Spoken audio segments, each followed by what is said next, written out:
దేవుని పరిశుద్ధ నామానికి మహిమ కలుగునుగాక. యేసయ్య పరిశుద్ధుడు, పరిశుద్ధుడు, పరిశుద్ధుడు.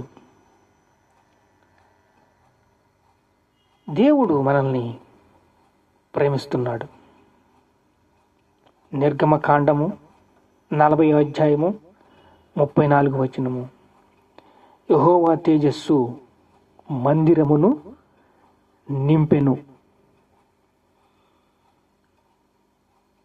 యేసయ్య వాక్యము మన హృదయములో నిండినప్పుడు మనము బగ మండుతాం. ఆయన మనల్ని ప్రేమిస్తున్నాడు. ఆ మంట అనేక మందిని రక్షిస్తుంది, రక్షణలోకి నడిపిస్తుంది. రక్షణ వచ్చింది అంటే కోట్ల రూపాయలు పెట్టి కొనలేని విలువైంది రక్షణ. ఆయన రక్తమిచ్చి కొన్నాడు. నీవు నా సొత్తు, నిన్ను నా రక్తమిచ్చి కొన్నాను. చూడండి, 34వ కీర్తన 10వ వచనంలో, సింహపు పిల్లలైనను లేమిగలవై ఆకలిగొనెను, యెహోవాను ఆశ్రయించు వారికి ఏ మేలు కొదువై ఉండదు. ఆయన ఆశ్రయించినప్పుడు ఏ మేలు కొదువై ఉండదు. ఆయన్ని మనల్ని ప్రేమిస్తున్నాడు కనుక మనల్ని బలపరుస్తున్నాడు. ఆయన దూత కావలి ఉండి వారిని రక్షించును. మనకు చుట్టూ గార్డ్స్ ఉంటారు, దూతలు. అంటే ఆయనకి ఇష్టంగా మనము నడుచుకోవాలి.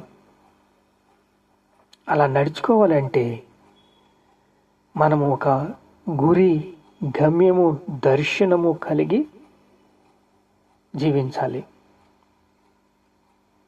చూడండి, 34వ కీర్తన 11వ వచనంలో అయితే, పిల్లలారా మీరు వచ్చి నా మాట వినుడి. నా మాట వినండి. నా మాట వింటే మీరు బాగుపడతారు. యెహోవా యందు భయభక్తులు గల నేర్పించదను, మీకు నేర్పిస్తాను, నేర్చుకోండి.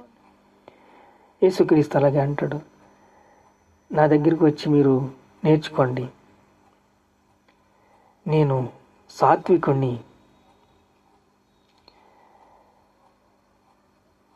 సిలువ దగ్గరకు వచ్చి సిలువ ఎత్తుకుని నా దగ్గర నేర్చుకోండి, నేను సాత్వికుణ్ణి,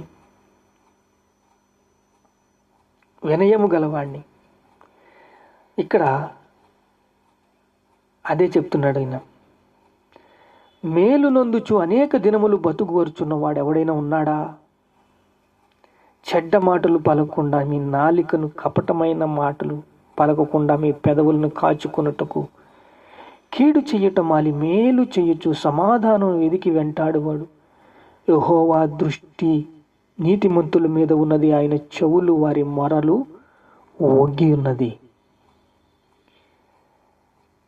ఏలియా మనలాంటి మనుష్యుడే. నీతిమంతుల విజ్ఞాపన యేసయ్య వింటాడు. యేసయ్య మనల్ని ప్రార్థన వింటాడు, మనల్ని అబ్జర్వ్ చేస్తాడు. ముందుకెళ్ళినా వెనక్కి వెళ్ళినా మనకు సెక్యూరిటీ గార్డ్స్ ఉంటారు. మనల్ని ప్రేమిస్తున్నాడు, మనల్ని బలపరుస్తున్నాడు. ఆయన ఏమంటున్నాడంటే, కపటమైన మాటలు పలకకుండా నీ పెదవులను కాచుకొనుము. మేలు నందాలనుకుంటున్నావా? అనేక దినములు బ్రతుకు కోరాలనుకుంటున్నావా? చెడ్డ మాటలు పలకుండా నీ నాలుకను కాచుకో. నీతిమంతుల మీద యెహోవా దృష్టి ఉన్నది. యేసు రక్తము ప్రతి పాపము నుండి మనల్ని పవిత్రులుగా చేస్తుంది. తల్లి గర్భంలోనే మనం పాపిస్తోళ్ళు. ఎప్పుడైతే యేసు తన స్వరక్తం ఇచ్చి కొన్నాడో మనకు గురి గమ్యము ఇచ్చాడు, పని ఇచ్చాడు. చూడండి, ఎంతోమంది అడ్డ మీదకి వెళ్ళి నించుంటారు. పని దొరుకుతుందా? దొరకదు.